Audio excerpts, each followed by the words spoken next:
Awesome. Let me close this.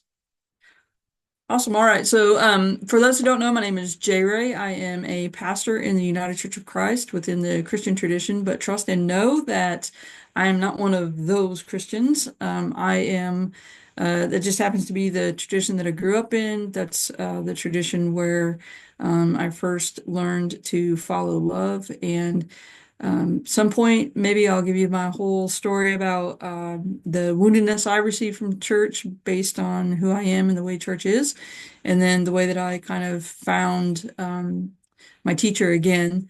I believe that there are multiple teachers. I believe that I think is it Buddha who said there are many paths up the mountain, and I do resonate with that. And so I found Renee and Jenny through our coach training program with regard specifically to spiritual life coaching. And I'm also a certified holistic spiritual life coach. Um, and that's kind of how we met through that program. I believe in kind of the spirituality goes way beyond any single, whether it be theology, ideology, philosophy, thought process, psychic understanding, whatever it may be. So I try to ground everything in all the things, right? I try to keep myself open to realize that I have so much to learn. That's what we're here for, is to experience love and to express love. That's what I believe. That's like at the core of my kind of understanding of the createdness and the purpose being here. While being here, one of the aspects that's really important is being in right relationship with one another. And right relationship is a concept that first came to me in my divinity school training. I do hold a master's in divinity.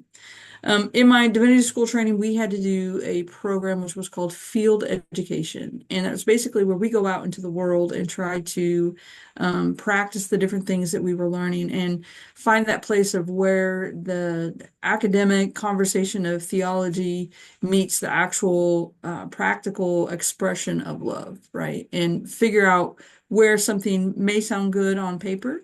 You've heard that expression, but then you get out and you try to practice it and you're like, that actually doesn't work. And so it was a class course process of refining what we're learning and also then practicing it. And my instructor in that class, Trudy Hawkins Stringer, is the one who introduced us to Right Relationship.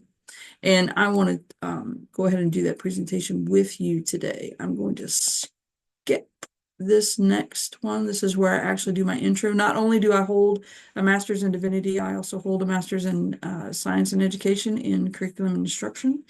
I told you that I'm a holistic spiritual life coach and I'm a psychic intuitive trying to find my way. So that is basically what that slide says. If anybody wants a copy of this at the end, let me know and I can drop a link for you guys. Before we get started, in anything that I like to do, Jenny and Renee know about this. I like to take 3 deep breaths before we get into these group agreements. So what the deep breaths do for me is it helps me center and ground into this moment. And I think when we do it as a collective, it helps us bring our energies together as well. So you are completely invited. Yeah, obviously, I want you guys to practice self-care. So being off camera, if that's best for you, please stay off camera. You're invited to take these 3 deep breaths with me. You don't have to. Obviously, I can't see you. I'm not going to know. But know that the practice that I have is that when we take the deep breath in, I want us to envision bringing something in from source, bringing whether you call that source, universe, spirit, God, love, whatever name you give, source, creator. Um, I want you to envision bringing something in that you need in this moment: love, light, hope, joy, focus. Those are kind of some of the things that I'm usually thinking of. And then on the exhale, I want you to envision setting something aside just for a minute. Frustrations, worry, the world, chaos, politics, whatever that might be, right? Just setting something aside so that you can be present, whatever is going to help you be present in this moment. So as we inhale, bring something in. As we exhale, let something go. And let's do our 3 deep breaths together. I'll guide us. Inhale, exhale. Inhale, bring something in that you need.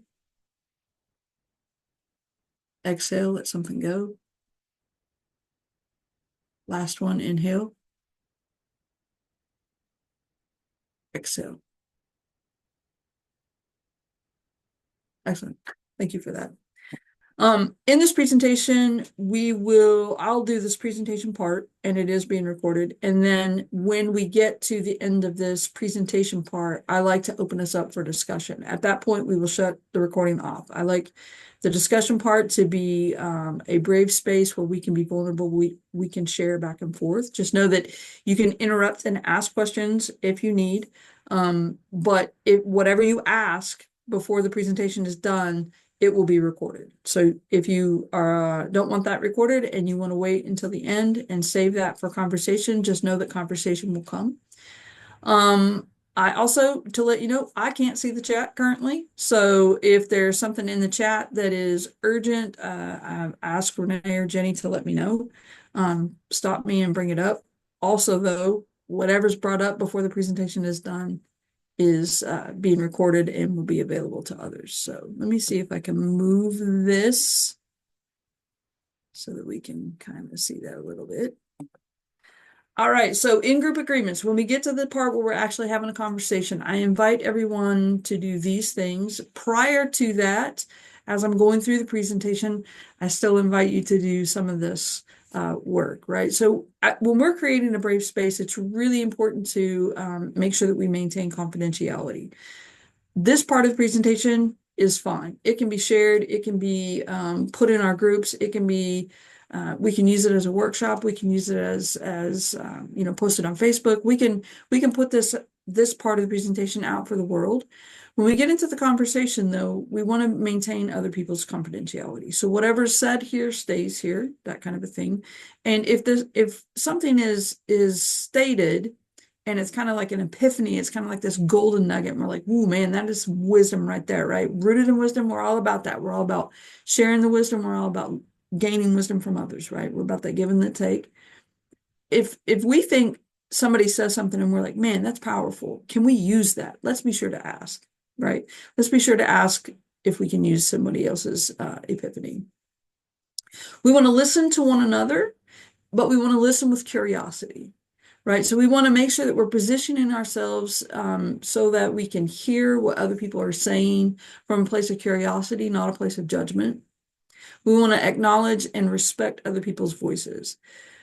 It's really important to understand, and I when I do a much longer presentation, I'll take a whole bit to kind of unpack this and go through this. But as Jenny was saying, just in the astrological workshop, so when we're looking at somebody's chart and she's saying like literally every person's chart is kind of like a fingerprint, right? No charts are going to be exactly identical. Same with our worldview, right? Everybody has lived a life up until this point. We've had all of our experiences, and that has shaped the way that we see the world. It shaped the perception that we have, the lenses that we're using when we're seeing things, the filters that we're using when we hear stuff, right? So we need to always keep that in mind. I want us, throughout this conversation, I want us to keep that centered, that everybody has their own perspective, everybody has their own lens, everybody has their own filter, everybody's understanding something in a different way. Sometimes we get activated because a lot of us have lived in this iteration of our time.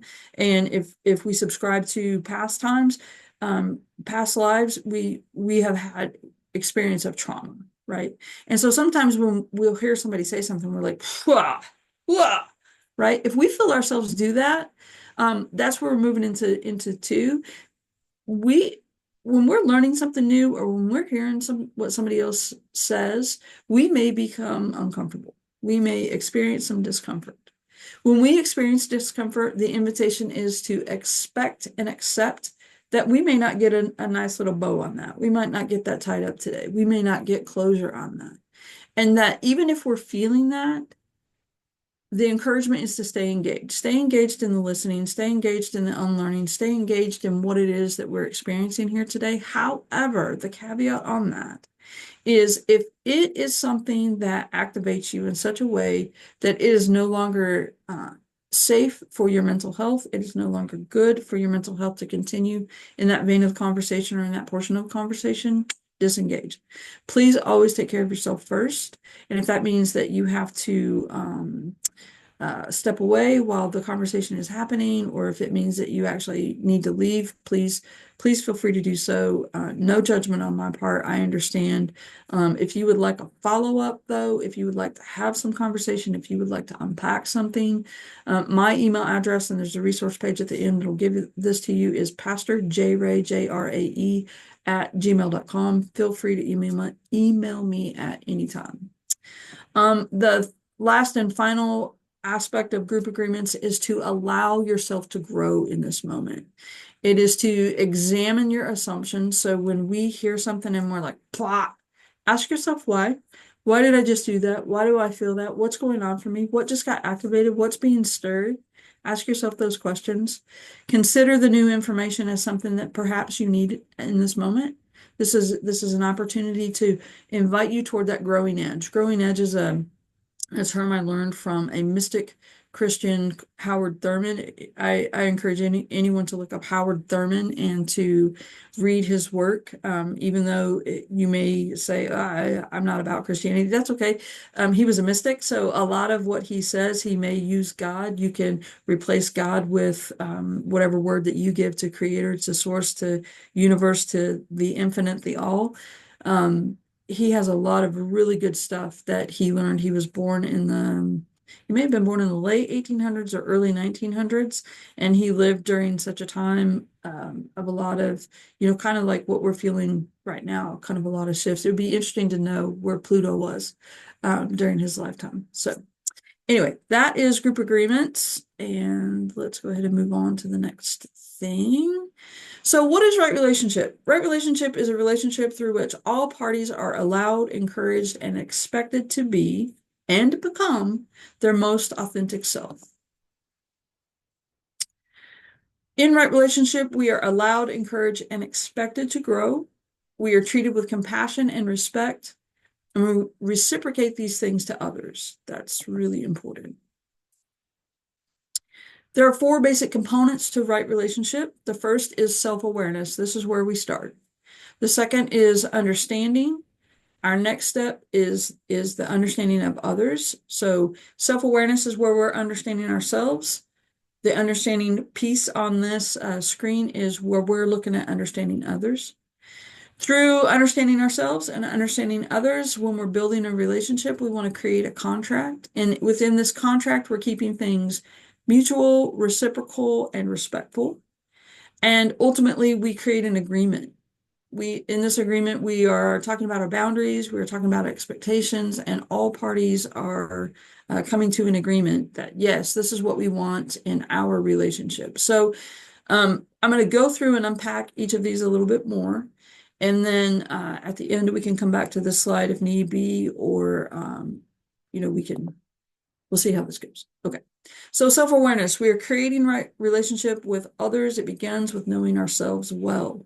We need to understand our needs, our wants, and our desires, as well as our no-goes and deal breakers in order to formulate our boundaries and our expectations. So understanding ourselves, I liked this graphic of kind of understanding where the puzzle pieces fit and understanding how we are becoming. Some ways that we may understand ourselves are through journaling, through meditation, through therapy, highly recommend, and through life coaching, also highly recommend, obviously. Oh, why are you not going? Oh, it went too far. Sorry, guys. In understanding one another, in order to build a right relationship, we also have to be able to understand others. We devote ourselves to compassion and curiosity and listen to them share their experiences, perspectives, and dreams for the future. Hot take.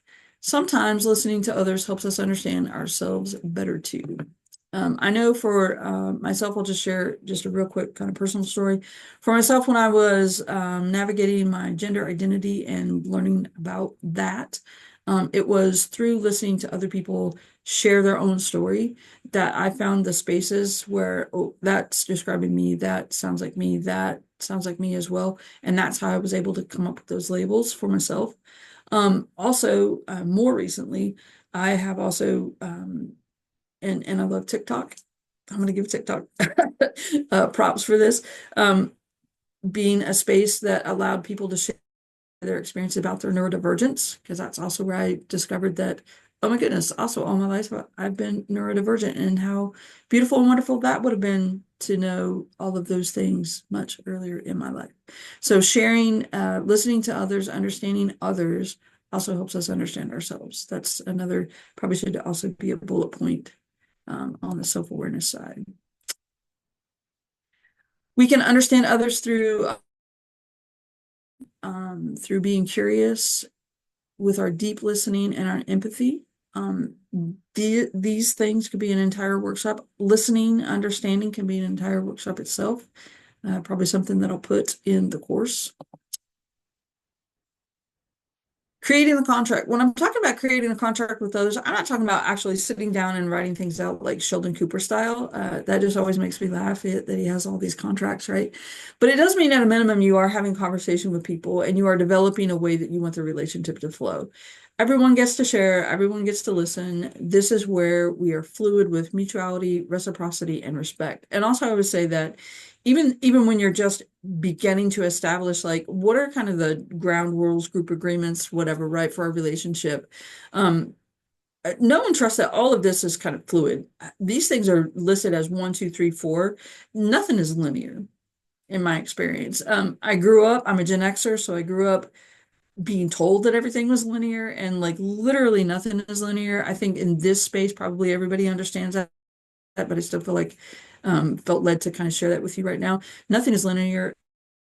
I actually subscribe to the belief that everything is within a sphere, and so there are so many planes. Like if you look at a sphere and you try to slice it, all the different ways that you could slice a sphere, so many different planes, so many different touch points, so many different possibilities and combination of things, right? And so my thought is that the sphere is kind of what's holding everything together. And then within that, you've got all of this movement. You've got some things that are probably stationary, but you've got all this movement, you've got all these touch points. So through a relationship that is considered a right relationship, I'm continuing to be self-aware. I'm continuing to understand myself. I'm continuing to dig in, to do my own work, right? As are you. And then in addition to that, like I'm continuing to understand the work that you're doing. You're continuing to understand the work that I'm doing. And we just got this, I use the infinity sign, right? So we've got this infinite movement of understanding ourselves and understanding one another, and doing this mutuality, this reciprocity, and this respect is constantly moving. So, and also as an example, like the relationships that I have with people may not mirror or be exactly the same as the relationships that you have with others. So, whereas I am a person who has experienced trauma, and I have certain things that are my no-goes. Other people that may not be a no-go for them. So like if I say, please don't ever call me this, even if you're just joking, because it activates something in me and that part's not healed yet. And so I can't take that as a joke. That may not be a problem for somebody else, which takes us into this, which is creating the contract. Okay, mutuality, reciprocity, respect. I would ask, if there's anything else that other people would add, we can talk about that in the conversation place. Agreement to commit. So in the last phase of building a right relationship, we take the information gained through the conversations about understanding one another and determine our boundaries and expectations. A boundary is, if you continue to do this thing, then to honor myself, I will do that thing. A boundary is not, you have to stop doing whatever, right? I'm a Gen Xer. So we were taught in Gen X land that a boundary is trying to demand that someone does or doesn't do a particular thing that makes you happy if they do or don't do that thing, right? That is not a boundary. A boundary is literally saying you get to be fully you. You get to operate the way that you need to operate. But when you operate in this way, I'm impacted thusly. And so because I don't like that, or because I need that, or whatever, right? Whichever direction that needs to go, this is how I'm going to respond. So if you need to be this way, and I'm saying that is not healthy for me, I'm going to respond by removing myself from the situation.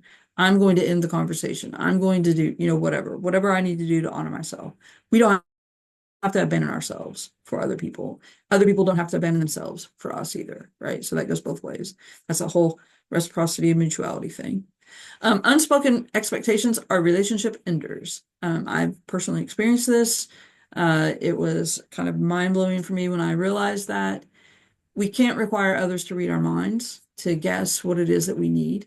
We also can't, and it's not healthy for us to always try to be mind readers, even though we have psychic intuition, even though we may feel a particular way about somebody, even though we may be getting like a download about somebody's behavior and what they're doing and why they're doing it. We can make assumptions all day long. If they aren't aware that that is what's going on for them, they're going to deny it. We're going to get into gaslight land where we're gaslighting each other back and forth. And it's not our job to force them to see dots that they're not ready to connect. So our job is just to honor them and honor ourselves, even if we've got the download and so that just gives us some understanding, right? So we have understanding that this is actually what's going on for them, but they've got to work out whatever it is that they've got to work out. So while they're working that out, that may mean that, okay, well, when you're doing this thing, I have to go do this because I'm going to honor you and let you do your thing, but also got to take care of myself, right? So we want to create healthy boundaries for ourselves. In order to create a healthy boundary, we have to know where we're at. We have to know what we need. We have to do our self-work. We have to be self-aware. It is when we are not self-aware, when we are not knowing what do we need to honor ourselves, we have loose boundaries and we may find ourselves in interactions that don't feel safe, don't feel healthy, I've personally been in toxic relationships that were abusive relationships. And because I was not honoring myself, because I had abandoned myself, I encountered abuse. Once I started doing my work and once I started gaining my strength for honoring myself, I was able to start setting some boundaries, initially the wrong kind, now the healthier kind, right? And that is, it's a lot of hard work. It's a lot of practice. I'm still healing, so I'm not quite where I want to be with it all yet. But the healthier the boundary, the more that we're honoring ourselves, and that's the goal. It's also actually also allowing us to honor that other person because they're on their journey, they're doing their work, right? We want to create healthy healthy expectations as well, right? So I can't, so it's ridiculous for me to say, um, you have to always be in a good mood because when you're not in a good mood, I'm not okay. And I'll tell you, this was an epiphany that my wife and I had this year. We sat down at New Year's and we started going through like right relationship type work. And we realized that we have some relationship with some external family members that just really aren't healthy. And I realized, excuse me again, I realized that I had this really unhealthy expectation that this other person has to be right and good all the time in order for me to be right and good. And I was like, no, that can't be. That can't be because that person then isn't allowed to be where they need to be or where they actually are in this moment, right? And so I had to realize that no, I can't have that expectation. I have to redirect my expectation and therefore redirect my boundary to be where I'm honoring myself and also honoring others. So that is the end of the actual presentation part.